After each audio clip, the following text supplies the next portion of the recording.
Dr. Morey with the Uncivilized Vitality channel. This is our anatomy playlist for anybody that's either taking an anatomy course or is just more interested in the names and parts and how their body works. This is still some of our intro level or basic anatomy courses.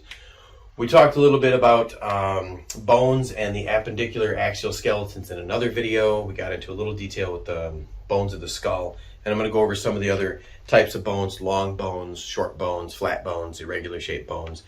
But I want to talk in this video about the articulations.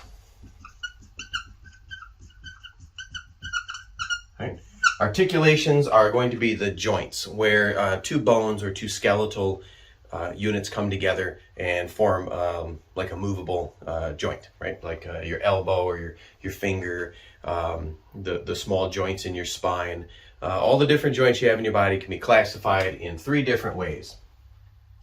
We can talk about diarthrodial. And diarthrodial are going to be sometimes called freely movable joints. Freely movable or synovial. We'll talk about that in a little bit. So your diarthrodial will be your freely movable joints, your synovial joints, and we're going to talk about 6 different classifications of the synovial joint in a minute, and I'll explain why they're called synovial joints. Then you have some joints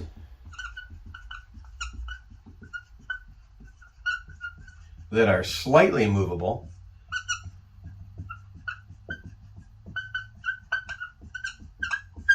These slightly movable joints are mainly cartilaginous joints.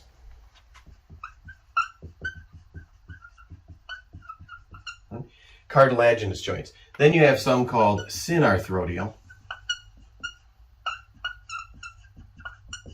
And these are, I'm going to say immovable, but that's not super accurate. These would be your joints that don't really move, and these are going to be your fibrous joints. Okay? Your fibrous joints. So we'll talk about these in a little more detail, and then I'll do that as I erase these. So your synovial joints, your synarthrodial joints, right? The ones that are mainly joined together by fibrous connective tissue are a couple to remember. These are going to be your sutures. So those are the joints in your skull. The sutures are the joints in your skull. They don't have any joint capsules. They don't have any cartilaginous discs intervening between the two articulating bones. They're just sort of held together in a fibrous interlocking. Okay? And another one will be a syndesmosis. All right? A syndesmosis or syndesmoses.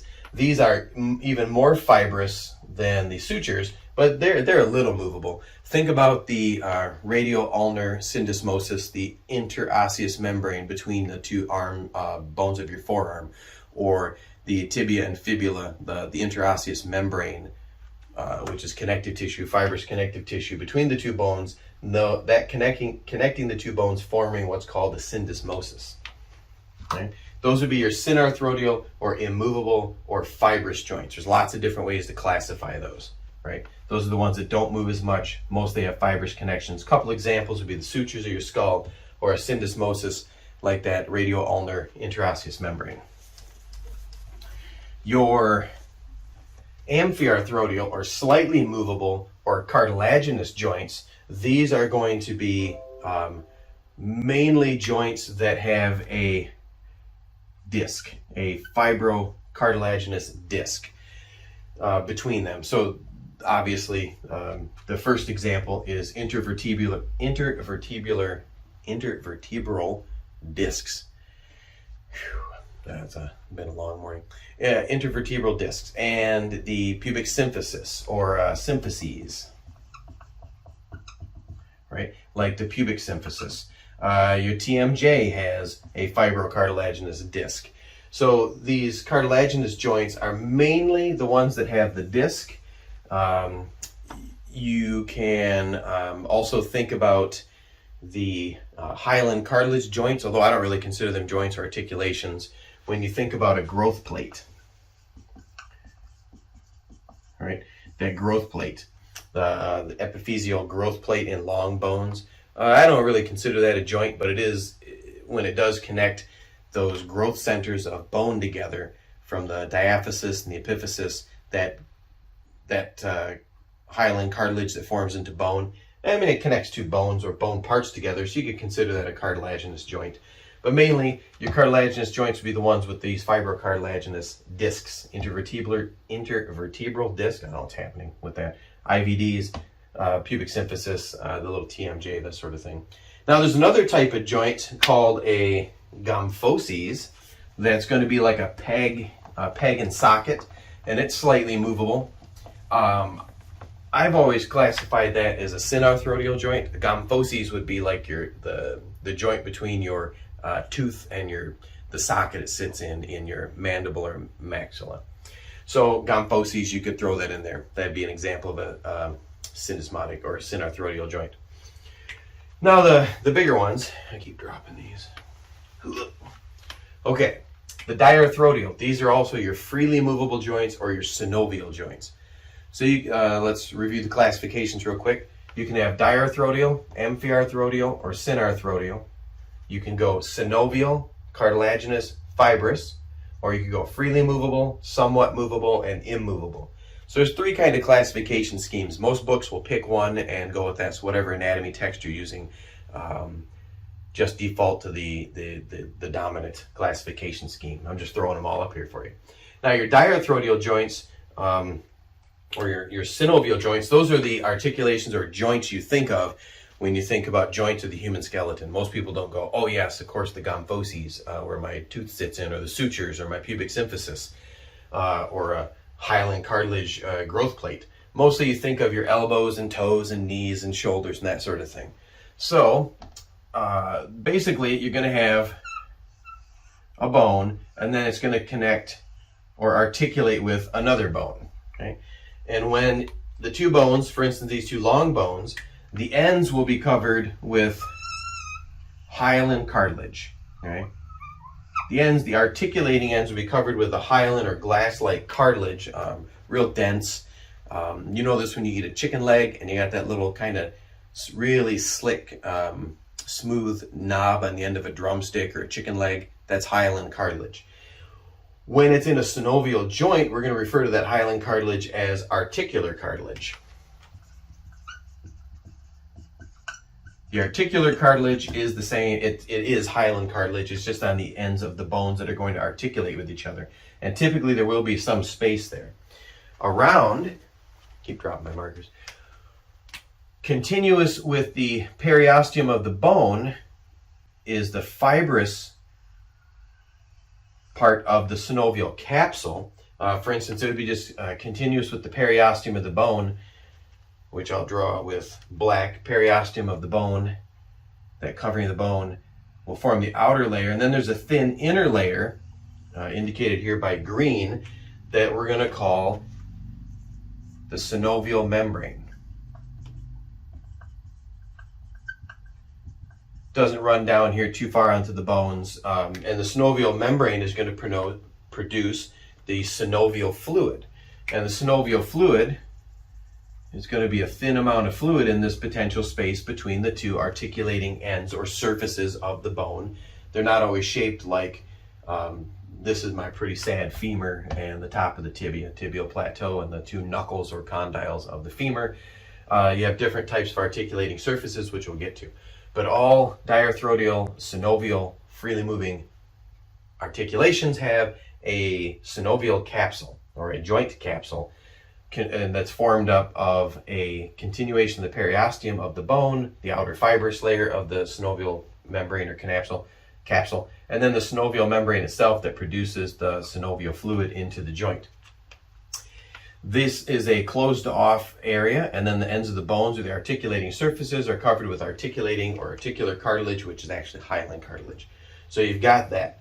Now the articulating surfaces is what really helps us categorize the synovial membranes, because they come in 6 basic shapes.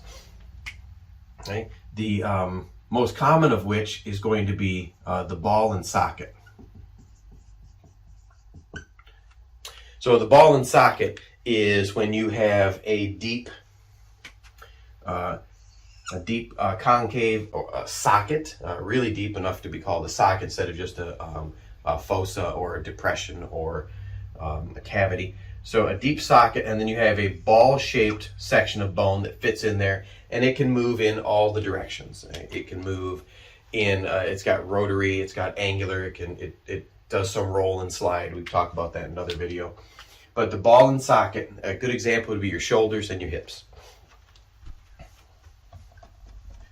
I should probably keep writing these down as we go. All right, so we got ball and socket joint. That's a type of synovial, very common, hips and knees. Another very common type of synovial joint is a hinge joint. Hinge joint examples would be like your elbow or your knee joint. Mainly one plane of movement, flexion, extension, and it's just like the hinge on a door.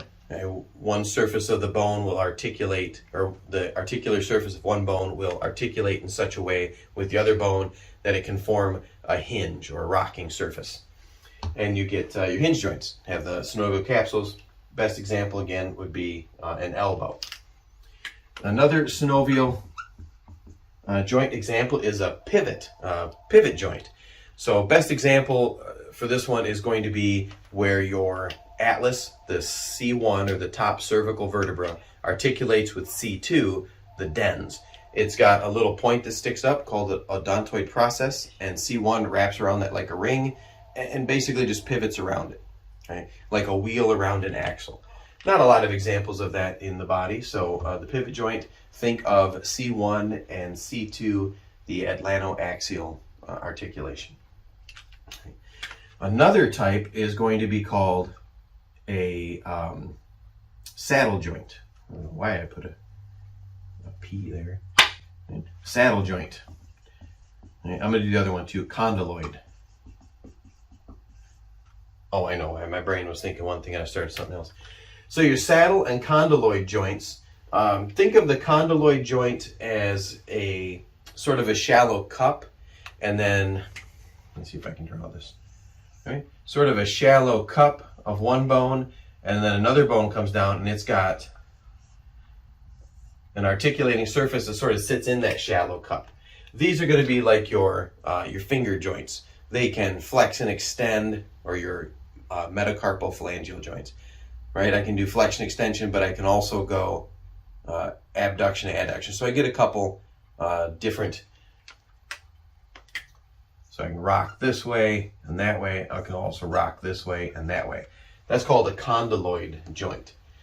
Now, at your first MCP or your metacarpal joint in your thumb, that's a special type.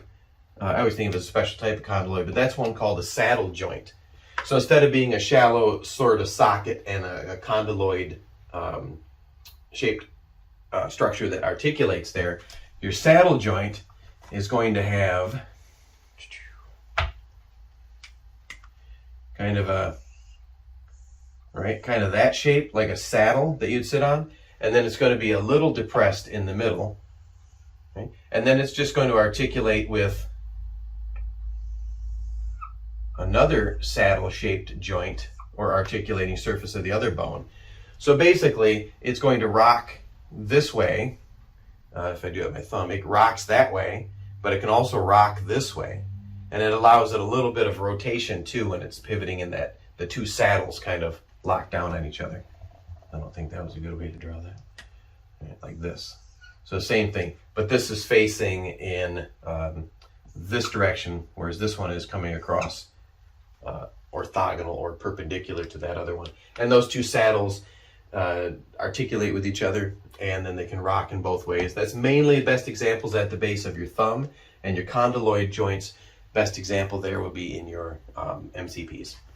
The sixth type of synovial joint that defines the shape of the articulating surface is the flat or planar. Planar. We'll just write plane, because I don't know if planar is the right way to say that. This is going to be when the two surfaces slide along each other, just like if we were to have a square, and this was the end of one bone. They're not shaped like squares, obviously, but This is the extent of my rudimentary drawing skills. So these two bones, these two surfaces would butt up against each other and they would just slide. Now they are surrounded obviously with a synovial capsule. Best example of this, at least for me as a chiropractic physician, are the facet joints in your spine. So you've got each vertebra articulates with the vertebra closest to it, not all of them, but typically. And the main interaction between the two vertebrae will be that large IVD, or that fibrocartilaginous disc between the two bodies of the vertebra. And then in the posterior or neural elements, you're going to have the what are called zygapophyseal joints, or we just call them facet joints because the two facets articulate with each other on the superior and inferior articular processes where the pedicle and lamina come together. We'll do another video on vertebral parts, but those are an example of plane joints. So your 6 synovial joints, and those would be the ones with the synovial capsules and the membranes that produce the fluid. There's a little potential space and they're freely movable all 3 directions. They're categorized according to the shape of their articulating surfaces. You have the plane, the ball and socket, the hinge, the pivot, the saddle, the condyloid. So think Z joints or facet joints in the spine. Think shoulder and hip for ball and socket. Think elbow and knee for hinge. Think around the atlantoaxial joint for a pivot joint. Saddle joint, base of your thumb, and the condyloid would be the MCPs. Go through all of the other articulations in the body and the skeleton and make sure you, when you think about that joint, like think about the condyloid shape of the carpals, right, and all the different condyloid and planar surfaces in those joints. Think about how the tarsals articulate with the bones of the leg, for instance. Think about the SI joint. Would that even be a synovial joint? So you have to go through and think about those. So when you're coming across an articulation, your brain would automatically stick it into one of these 6 shapes of articulating surfaces, or a cartilaginous joint, also known as an amphiarthrodial or a slightly movable, and a synovial, synarthrodial, and immovable joint space. Those would be just your sutures and those interosseous membranes. So spend some time and maybe make yourself a little chart or table so you can start thinking about how the skeleton articulates amongst all the bones, and how the different joints are moved around by the muscles. Okay, hopefully that wasn't too much for one video and you didn't get bored and tune out. Leave a comment if you have a question, if I said something stupid or wrong, so I can go back and fix it, or Logan put one of those magic boxes in the middle of this YouTube error that says he didn't mean to say that, or whatever. Go back and do that. Send me any questions. Like the channel, share the channel, subscribe to the channel, and I'll do another video in a little while.